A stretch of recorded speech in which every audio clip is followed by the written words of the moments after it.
Channel بات کرتا ہے اٹھا کے منہ بشاہوں سے، جہاں کو باخبر کرتا ہے یہ مفلس کی آہوں سے۔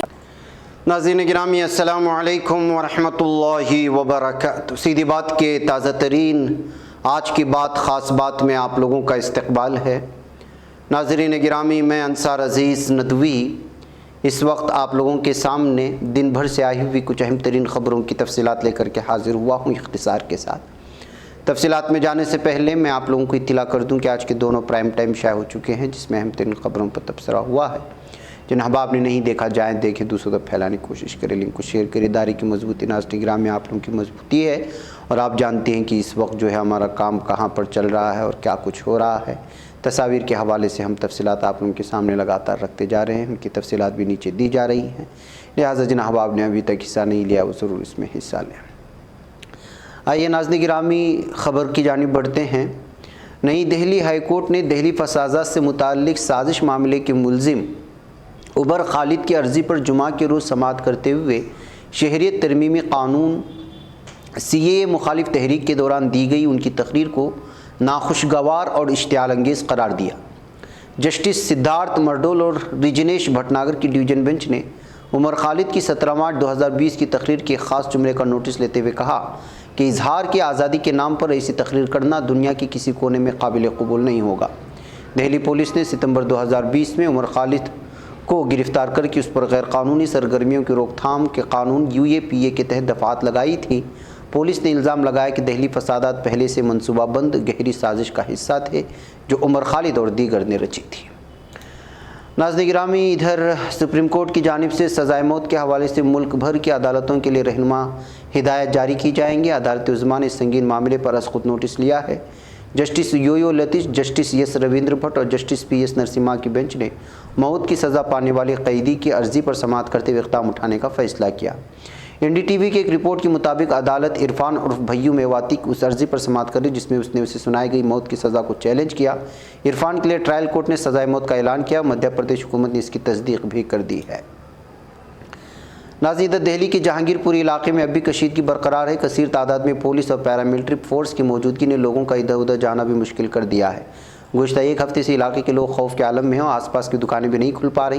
پولیس کی تعینات کی وجہ سے آس پاس کے بیشتر راستے بند ہیں اور باہری لوگوں کے آنے جانے پر بھی پابندی ہے۔ نتیجہ یہ ہے کہ مقامی کاروباری نہ ہی دکان کھول پا رہے ہیں اور نہ ہی کھانے پینے کی چیزیں آسانی سے دستیاب ہیں۔ جہانگیر پوری تشدد کے ذمہ دار چند ہی لوگ ہیں، لیکن اس سے ایک بڑا کاروباری طبقہ اور مقامی باشندے متاثر ہو رہے ہیں۔ ناظرین، RSS لیڈر راجیش کنتے سے بھیونڈی کی ایک عدالت نے کہا کہ وہ راہل گاندھی کو 1000 روپے کا جرمانہ ادا کرے۔ جوڈیشنل مجسٹریٹ کی عدالت نے ایک کیس کی سماعت کے دوران RSS لیڈر کو حکم سنایا اور معاملے کی آئندہ سماعت 10 مئی کو کرنے کا فیصلہ کیا۔ قابل غور بات یہ ہے کہ عدالت نے کنتے پر پہلے بھی 500 روپے کا جرمانہ لگایا تھا جسے انہوں نے ابھی تک نہیں بھرا ہے۔ آج بھی سماعت میں عدالت نے اس بات کا تذکرہ کیا اور کہا کہ انہیں جرمانے کی رقم ادا کرنی چاہیے۔ جوڈیشنل مجسٹریٹ نے کیس کرنے والے RSS لیڈر کنتے کو ہدایت دی کہ وہ آئندہ سماعت کی تاریخ یعنی 10 مئی کو ثبوت کے ساتھ عدالت میں حاضر ہوں۔ فی الحال شکایت دہندہ کو ملزم یعنی راہل گاندھی کو 1000 روپے دینے ہوں گے۔ راہل گاندھی کے وکیل نارائن ایئر نے کیس کی آئندہ سماعت کے تعلق سے بتایا کہ 10 مئی کو شکایت دہندہ سے پوچھ تاچھ کی جائے گی۔ ناظرین، بہار کی سابق وزیر اعلیٰ اور RJD کی لیڈر رابڑی دیوی نے آج اپنی رہائش گاہ پر دعوت افطار کا اہتمام کیا تھا۔ افطار میں وزیر اعلیٰ نتیش کمار نے شرکت کی ہے۔ اس دوران نتیش کمار، تیج پرتاپ سنگھ اور تیجسوی یادو ایک ہی صوفے پر بیٹھے ہوئے نظر آ رہے ہیں۔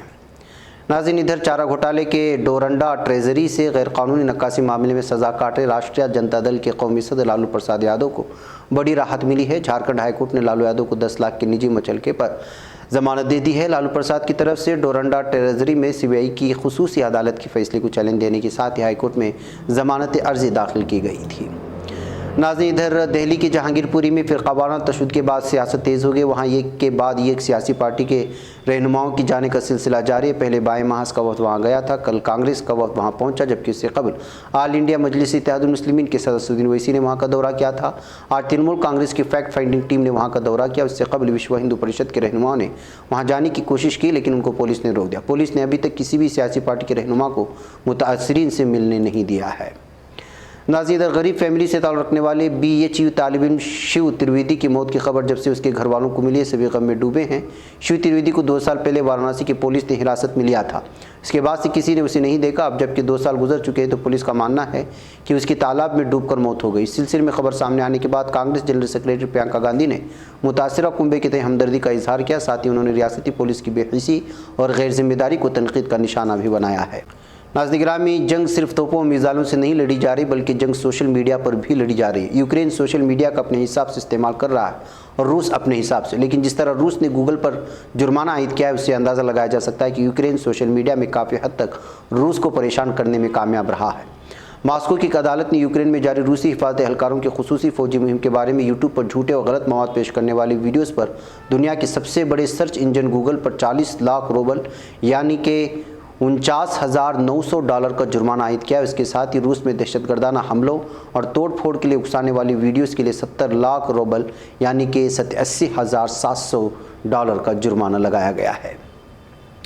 ناظرین، شام کی شمالی تحصیل باب میں ایک گاڑی میں نصب بم پھٹنے کے نتیجے میں ایک شہری ہلاک ہوا۔ اطلاعات کے مطابق علاقے کو دہشت گردی سے پاک کرنے کے لیے ترک مسلح افواج کی طرف سے شروع کیے گئے فراڈ ڈھال آپریشن کی تحصیل باب کے محلے زمزم میں ایک گاڑی میں بم نصب کیا گیا تھا جس کو اڑا دیا۔ ابتدائی معلومات کے مطابق دہشت گردانہ حملے میں ایک شہری ہلاک ہوا ہے۔ ناظرین، ادھر صدر رجب طیب ایردوغان نے کہا کہ شمالی عراق میں علیحدگی پسند دہشت گرد تنظیم PKK کے خلاف پنجہ کلید فوجی آپریشن ایک ایسا آپریشن ہے جس کا مطلب دہشت گرد تنظیم پر آخری کاری ضرب ہے۔ صدر ایردوغان نے ان خیالات کا اظہار استنبول میں صحافیوں سے بات چیت کرتے ہوئے کہا ہے۔ انہوں نے 18 اپریل کو شروع کیے گئے پنجہ کلید فوجی آپریشن کے بارے میں کہا کہ شمالی عراق میں پنجہ کلید فوجی آپریشن اس وقت ایک آپریشن ہے جس کا مطلب دہشت گرد تنظیم پر آخری کاری ضرب ہے۔ ناظرین گرامی، آسٹریلیا میں حزب اختلاف کی سب سے بڑی جماعت لیبر پارٹی نے اعلان کیا کہ جولائی 2017 سے اب تک 50,000 سے زائد عمر رسیدہ افراد جو گھر کی دیکھ بھال کی خدمات کا انتظار کر رہے تھے اپنی جانیں گنوا چکے ہیں۔ گارجین آسٹریلیا کے اخبار کی خبر کے مطابق لیبر پارٹی کے اہم شخصیات میں سے ایک مارک بٹلر نے اس صورتحال کو ایک المیہ اور شرمناک قرار دیا۔ بٹلر نے کہا کہ گھر کی دیکھ بھال کی خدمات کے منتظر افراد تک رسائی میں تاخیر صحت کے نظام میں بحران کو ظاہر کرتی ہے۔ انہوں نے کہا کہ زیادہ تر آسٹریلوی اپنے گھروں میں بوڑھا ہونا چاہتے ہیں لیکن موجودہ نظام جو ان کی مدد کرے وہ بحران کا شکار ہے۔ بٹلر نے کہا کہ ہزاروں عمر رسیدہ افراد اپنے اپنے گھروں میں دیکھ بھال کے خواہاں ہیں۔ جولائی 2017 سے اب تک 50,000 سے زائد افراد اس انتظار میں موت کے منہ میں چلے جا چکے ہیں۔ ناظرین گرامی، روس کی 24 فروری کو یوکرین کے خلاف شروع کردہ جنگ کے دوران شہریوں کے انخلاء کے لیے کھولے گئے انسانی کوریڈور آج بند رہیں گے۔ یوکرین کی نائب وزیر اعظم یرونا دیر پشچک نے جاری کردہ بیان میں کہا ہے کہ گزرگاہ کے خطرات کی وجہ سے آج بروز 22 اپریل کو انسانی کوریڈور بند رہیں گے۔ انخلاء کے منتظر سب افراد سے میری اپیل ہے کہ تحمل سے کام لیں اور انتظار کریں۔ ناظرین، یوکرین کے صدر ولادیمیر زیلنسکی نے کہا ہے کہ روسی حملوں کی وجہ سے ہونے والے اقتصادی نقصان کی تلافی کے لیے یوکرین کو ماہانہ $7 بلین کی ضرورت ہے۔ عالمی بینک اور یوکرین حکومت نے یوکرین کی مدد کے لیے بعض دیگر ممالک کی بھی شرکت سے وزراء کی سطح پر گول میز کانفرنس کا انعقاد کیا تھا۔ زیلنسکی نے اجلاس میں ویڈیو کانفرنس شرکت کی اور روسی حملوں کی وجہ سے ہونے والے نقصان کے بارے میں معلومات فراہم کی ہیں۔ ناظرین، روس وزارت دفاع کے ترجمان یگور کوناشنکوف نے یوکرین کی 14 فوجی اہداف کو حساس میزائلوں کے ساتھ نشان بنانے کا اعلان کیا ہے۔ کوناشنکوف نے جاری کردہ بیان میں یوکرین جنگ میں روسی فوج کی کارروائیوں سے متعلق معلومات فراہم کی۔ انہوں نے کہا کہ ایک دن میں فضا سے چھوڑے گئے حساس میزائلوں کے ساتھ یوکرین مسلح افواج کے 14 فوجی اہداف کو نشانہ بنایا گیا۔ حملوں کے نتیجے میں پوپا صنایع رہائشی آبادی میں واقع کمانڈ مرکز، 2 ایمونیشن ڈپو اور فوجیوں کی گاڑیوں اور فوجی گاڑیوں کے 2 پارکنگ ایریا اور نیشنلسٹوں کے 2 ٹھکانوں کو تباہ کر دیا گیا ہے۔ ناظرین گرامی، آج کی بات خاص بات میں آج کی آخری خبر ہے ظالم اسرائیلی دہشت گرد فوجیوں کی۔ اسرائیلی ظالم پولیس نے نماز فجر کے بعد اصلی نما گولیوں بلاسٹ بم کا استعمال کرتے ہوئے مسجد اقصی پر دھاوا بول دیا اور نمازیوں کو زخمی کیا ہے۔ مشرقی القدس میں واقع مسجد اقصی کے صحن میں جمع فلسطینی نوجوانوں کے گروہ نے پولیس کے موجود ہونے والے مقام پر پتھراؤ کیا۔ ظالم اسرائیلی پولیس نے مسجد میں داخل ہوتے وسیع پیمانے پر بلاسٹ بم اور ربڑ کی گولیوں کے وافر استعمال سے مداخلت کی۔ مسجد اقصی کے دروازوں کے سامنے گروپوں میں تعینات اسرائیلی پولیس نے وقفے سے اندر موجود لوگوں پر ربڑ کی گولیوں سے گولیاں برسانا شروع کر دی۔ مسجد اقصی کے دروازے بند کرنے والی اسرائیلی پولیس اور دروازوں پر جمع ہونے فلسطینیوں کے درمیان وقتاً فوقتاً ہاتھا پائی ہوتی رہی۔ اب تک ایک فلسطینی کو حراست میں لے جانے کی خبریں ہیں تو زخمیوں کی مرہم پٹی کرنے والی فلسطینی ہلال احمر کا کہنا ہے کہ اسرائیل پولیس کی مداخلت میں کم از کم 9 فلسطینی زخمی ہوئے ہیں۔ ناظرین گرامی، آپ کو معلوم ہونا چاہیے کہ ظالم دہشت گرد اسرائیلی پولیس کی وجہ سے جو ہے رمضان کے آغاز سے لے کر کے اب تک لگ بھگ کئی سینکڑوں فلسطینی نمازی زخمی ہو چکے ہیں اور ہزاروں کی تعداد میں ابھی بھی احتجاج ہو رہی ہے، لوگوں کو نماز پڑھنے سے روکا جا رہا ہے۔